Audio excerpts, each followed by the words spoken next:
नमस्कार, आप देख रहे हैं न्यूज़ वन इंडिया का डिजिटल प्लेटफॉर्म और मैं हूं आपके साथ आस्था तिवारी और हमारे साथ चर्चा करने के लिए हमारी सहयोगी कामनी झा भी मौजूद हैं। दरअसल अगर हम बात करें तो दिल्ली की सियासत में गरमाई हुई है और वो क्यों गरमाई हुई है? वो इसलिए गरमाई हुई है क्योंकि आगामी आने वाले विधानसभा चुनाव में महज महीने भर का फर्क रह गया है। जैसे ही चुनाव की तारीखें ऐलान होंगी उसके बाद से ही जिस तरह से सियासी दल गरमाते हुए दिखेंगे वो तो अलग की बात हो गई, लेकिन अभी वर्तमान में किस तरह से राजनीतिक दलों की जिस तरह से जनता को लुभाने का प्रयास चल रहा है, वो सारी चीज़ें जो चल रही हैं वो काफ़ी ज़्यादा अहम है। चाहे वो दिल्ली में निकलती न्याय यात्रा हो या फिर केजरीवाल का बीजेपी पर प्रहार हो या फिर बीजेपी का जारी किया गया पोस्टर ही क्यों ना हो, तो इसी पे ही चर्चा करेंगे। और दिल्ली की जनता किस तरह से किसको चाह रही है कि आखिर दिल्ली के दिल में कौन है? कामनी जी, क्या लगता है? आस्था, दिल्ली के दिल में कौन है ये तो मैं कहूँगी कि यही कि आपको और मुझे फरवरी में ही पता लगेगा, क्योंकि फरवरी में आम आदमी पार्टी का कार्यकाल जो है वो समाप्त हो जाएगा। मतलब तब तक सरकार बन जानी चाहिए जो दूसरी होगी, मतलब जिसकी भी हो। लेकिन भारतीय जनता पार्टी ने जिस तरीके से हरियाणा में, महाराष्ट्र में बटोगे तो कटोगे का नारा सुपर हिट हुआ। अगर इसे सुपर डुपर हिट कहा जाए तो ये नहीं होगा कि कोई अब ये कह दे कि तुम तो बीजेपी समर्थक लग रही हो। जो हुआ है हम वही बता रहे हैं, ठीक है। तो अब देश की राजधानी दिल्ली है।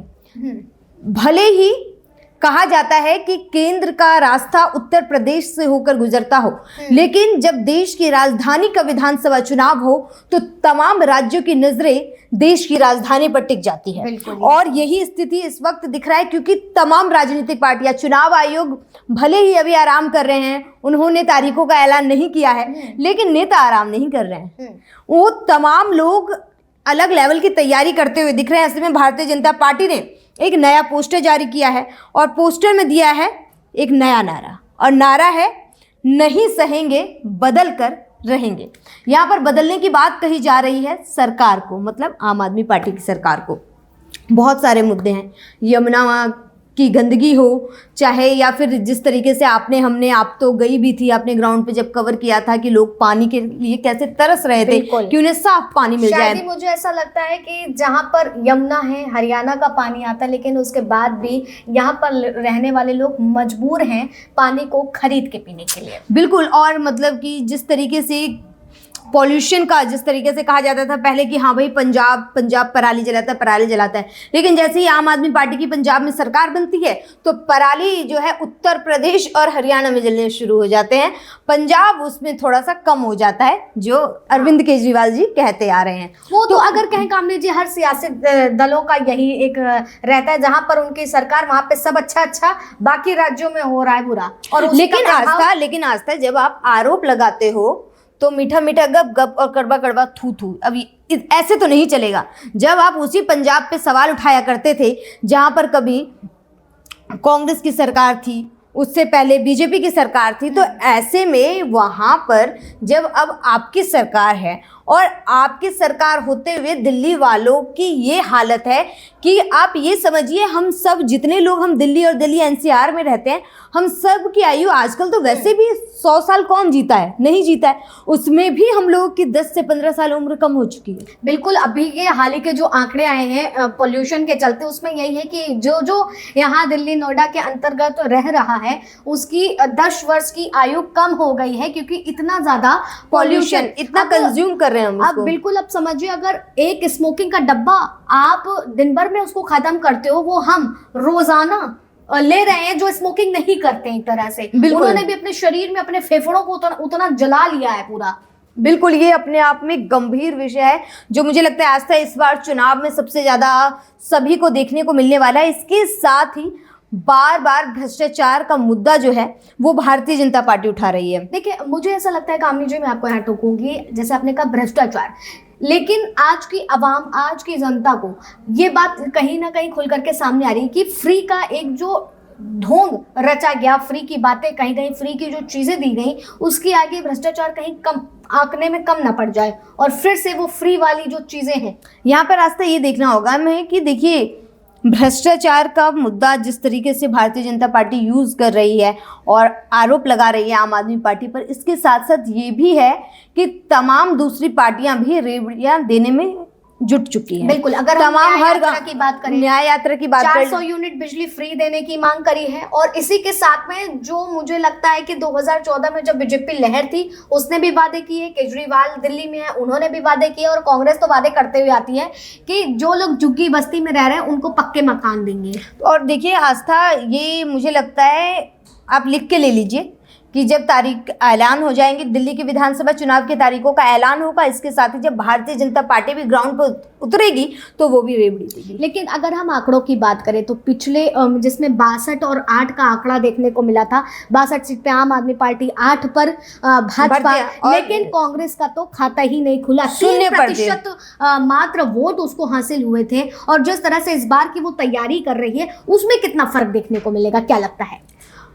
आस्था, ये फर्क देखना, देखिए माना तो यही जा रहा है कि त्रिकोणीय चुनाव होने वाला है, भारतीय जनता पार्टी, कांग्रेस और आम आदमी पार्टी। लेकिन इन सबके बावजूद अगर हम महाराष्ट्र का चुनाव देखें, हरियाणा जो जीती हुई बाजी जो एक तरीके से कहा जाए, वो कांग्रेस हार जाती है और सिकंदर भारतीय जनता पार्टी हो जाती है। तो आस्था एक सेकंड में इसको कंप्लीट कर दूं कि मुझे क्या लगता है कि दिल्ली में जो है ना मुकाबला आम आदमी पार्टी और बीजेपी के बीच ही रहने वाला है। भले ही अभी हमें त्रिकोणीय लग रहा हो, लेकिन वो जो यात्रा भी चल रही है ना कांग्रेस की, उस यात्रा में जो भीड़ और जो अग्रेसिवनेस दिखनी चाहिए एक नेताओं के बीच में, वो दिख नहीं रही है कि किस तरीके से आप एड्रेस कर रहे हैं जनता को। अब जैसे आपने कामनी जी बताया कि हम यहाँ पर 2 पार्टियों का आंकड़ा देख रहे हैं, लेकिन जब हम महाराष्ट्र की बात करते हैं, उत्तर प्रदेश में हुए उपचुनाव की बात करते हैं, या फिर हरियाणा की बात करते हैं, ये तीनों जगह हिंदुत्व, जाट यही जात पात पूरा देखा गया था, धर्म की राजनीति पूरी तरीके से देखी गई थी। लेकिन जब हम दिल्ली की सियासत की ओर रुख करते हैं, दिल्ली को समझने और टटोलने का प्रयास करते हैं, तो यहाँ पर चीजें विपरीत हैं। यहाँ पर धर्म की तो कहीं मुझे लगता है कि उसके एक आंच भी नहीं देखने को मिलती है। ऐसा देखिए, दिल्ली वो स्टेट है, वो राज्य है जहाँ पर दिल्ली में दिल्ली का कोई नहीं है। दिल्ली में जैसे कोई बिहार से आया है, कोई पश्चिम बंगाल से आया है, कोई यूपी से आया, तमाम लोग रोजगार के लिए दिल्ली पहुंचे हुए हैं। और वही लोग दिल्ली में मतलब जो देश की राजधानी है वहां के अब नागरिक बन गए हैं। तो दिल्ली में दिल्ली का कोई नहीं है, सभी दूसरे राज्यों से आके दिल्ली में बसे हुए हैं। लेकिन अफसोस इस बात का है कि आज भी उन्हें प्रवासी कहा जाता है, जबकि वो वोट दिल्ली में करते हैं। देखिए वो तो एक अलग ही मुद्दा हो जाता है। हालांकि मुझे लग रहा है आप वो कोविड वाली बात कह रही हैं, जो जिस तरीके से, और मुझे लगता है चुनाव में वो मुद्दा भी गरमाएगा। इसीलिए मैंने इस बात का जिक्र किया कि अगर ये मुद्दा गरमाता है तो कितना अंतर देखने को मिलेगा इन पार्टियों को वोट मिलने में। देखिए आस्था, अगर जनता इन चीजों को वोटर्स याद रखती है तब फर्क तो मुझे लगता है पड़ना चाहिए। लेकिन कहते हैं ना, जब रेबड़ियां सामने आती हैं तो तमाम दूसरे जो मुद्दे हैं वो साइड हो जाते हैं, वो दिखने बंद हो जाते हैं। तो वो भी हो सकता है, या फिर जिस तरीके से दिल्ली वासियों को मुझे लगता है इस बार सोचना बेहद ज़रूरी है कि कैसे, क्योंकि लेकिन बात ये है ना कि अगर प्रवासियों को छोड़ दे, सबसे बड़ा मुद्दा पॉल्यूशन को लेकर है। पॉल्यूशन को लेकर तमाम राजनीतिक पार्टियां एक दूसरे पर आरोप तो लगाती हैं, लेकिन सवाल यह है आम आदमी पार्टी ने क्या किया, भारतीय जनता पार्टी ने क्या किया और कांग्रेस ने क्या किया? किसी ने कुछ नहीं किया है। तमाम उन लोगों ने देश की राजधानी को एक गैस चैम्बर बनाकर छोड़ दिया। गैस चैम्बर के साथ साथ अगर कहा जाए, ये तमाम राजनीतिक दल एक ही थाली के बैगन दिखते हैं हमें, कि जिसकी वो उसी में पलट जाते हैं जो सारी चीजें, क्योंकि वादे दावे जनता से कुछ और करते हैं, सत्ता में आते हैं तो अपनी अपनी चलाते हैं। अब जिस तरह से भाजपा लगातार केजरीवाल पर आरोप लगाती है कि इन्होंने मुख्यमंत्री पद जिस तरह से हासिल किया, और हासिल करने के साथ साथ भ्रष्टाचार, और भ्रष्टाचार के साथ करोड़ों का शीश महल तैयार।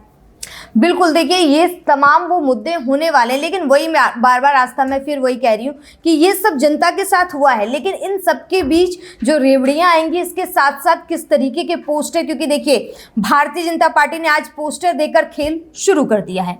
अब इस पोस्टर से पोस्टर वार होगा, ये आपको भी पता है, मुझे भी पता है कि इस बार के चुनाव में योगी रंग एक बार देखने को मिलेगा दिल्ली में, क्योंकि महाराष्ट्र, हरियाणा ये पूरी तरीके से योगी मैं होता हुआ, झारखंड में भी अच्छा खासा, झारखंड में भी अगर देखा जाए तो जैसा अच्छा पहले के परिणामों के अनुसार अभी का जो हाल देखे तो काफी अच्छा प्रदर्शन किया। तो उस हिसाब से क्या लगता है? मुझे ये लगता है आस्था कि योगी आदित्यनाथ जो है ना, वो भारतीय जनता पार्टी के स्टार है। वो जहां जहां जा रहे हैं, जहां जहां प्रचार कर रहे हैं, चाहे जो बोल रहे हैं, जनता उनकी सुन रही है। कहीं ना कहीं शायद जनता उनसे कनेक्ट कर रही है, उनकी बातों को समझ रही है, या फिर वो जिस तरीके से एड्रेस करते हैं, क्योंकि कभी कभी ये होता है ना, जैसे हम जब एग्जाम्स देते थे हमें आंसर पता होता था लेकिन हम आंसर को फ्रेम सही से नहीं करते थे तो हमारे मार्क्स कट जाते थे। तो मुझे लगता है कि दूसरी राजनीतिक पार्टियां के नेता जो हैं वो मतलब मुद्दा समझ रही हैं लेकिन उसे फ्रेम करके एड्रेस करने में विफल हो रही है। धरातल पर उतार नहीं पा रही एक तरह से। धरातल पर तो बाद में उतारेंगे, पहले जनता के दिल में तो उतारिए उन चीजों को, उसके बाद ही तो आप धरातल पर जाएंगे, उसके बाद आपके कार्यकर्ता उसे प्रचार में जुटेंगे।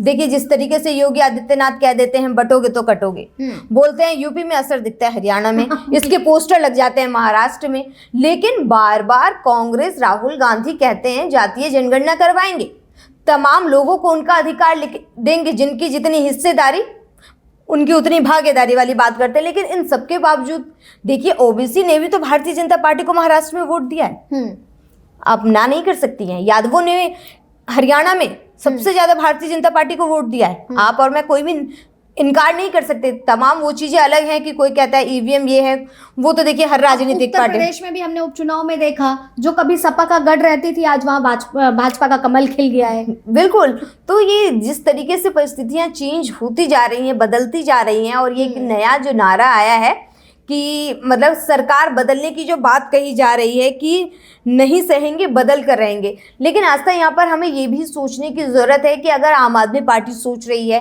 कि लंबे समय से उनकी सरकार है और वो तो इमोशनल कार्ड खेलकर जीत जाएंगे, तो हमें एमसीडी चुनाव को भी याद करना चाहिए दिल्ली के। बिल्कुल, एमसीडी 15 साल तक भारतीय जनता पार्टी काबिज रहती है, लेकिन जब जनता का मूड खराब होता है तो तुरंत उस जगह से उन लोगों को उठा के साइड कर देती है और दूसरे को मौका देती है। तो निश्चित तौर पर 70 विधानसभाएं हैं और 70 ही समस्याएं हैं, जिसका हल कौन सी पार्टी ढूंढ करके जनता है आस्था की 70,000 हैं, क्योंकि जनसंख्या दिल्ली की बहुत कम है। बिल्कुल, लेकिन समस्याएं बहुत बड़ी बड़ी हैं। बिल्कुल, तो अब देखना यही होगा कि आखिर क्या कुछ निकल करके सामने आता है और जनता किस ओर जाती हुई दिखती है, कौन जनता के दिल में राज करता है और दिल्ली की सत्ता पर काबिज होता है। आपको क्या लगता है कमेंट सेक्शन में जरूर बताइएगा। तब तक के लिए नमस्कार।